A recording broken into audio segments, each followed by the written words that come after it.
En 2015, LG avait sorti l'un des meilleurs smartphones de l'année, le G4. Mais cette année, LG a choisi de prendre une direction complètement différente. Il veut même révolutionner le marché avec un smartphone qu'il veut modulaire, le G5. Mais avant d'aller plus loin sur les points vraiment spéciaux de ce G5, on va d'abord parler des choses qui fâchent.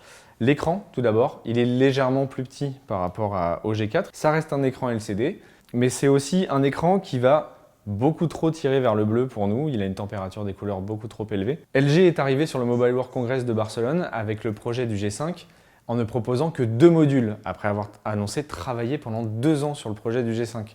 C'est très maigre, surtout quand c'est juste un grip photo et un module audio. Aujourd'hui, c'est tout ce que propose LG. Quand on veut changer le monde, c'est quand même très maigre. Il va falloir que LG travaille beaucoup. On espère que la marque pourra sortir avant la fin de l'année 2016 d'autres modules.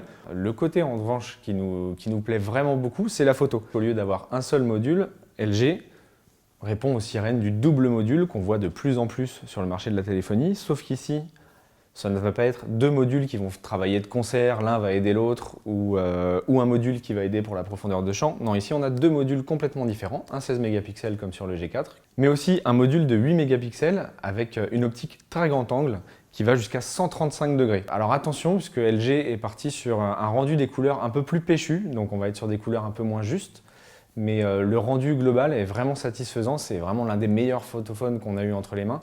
Le grand angle a tendance à déformer les matières. Et donc on va se retrouver par exemple avec des sujets humains ou des animaux, parce qu'on a croisé quand même pas mal d'animaux pendant qu'on testait le G5. C'est que dès qu'on se rapproche des sujets, on a ce côté un peu fisheye qui déforme les têtes. C'est le smartphone parfait des vacances finalement. On part avec ses enfants, on les prend comme ça en gros plan en normal, on passe au mode paysage, on a toute la plage, on a toute la famille, tout le monde est content. Et finalement, c'est peut-être bien pour ça que le G5 il est intéressant.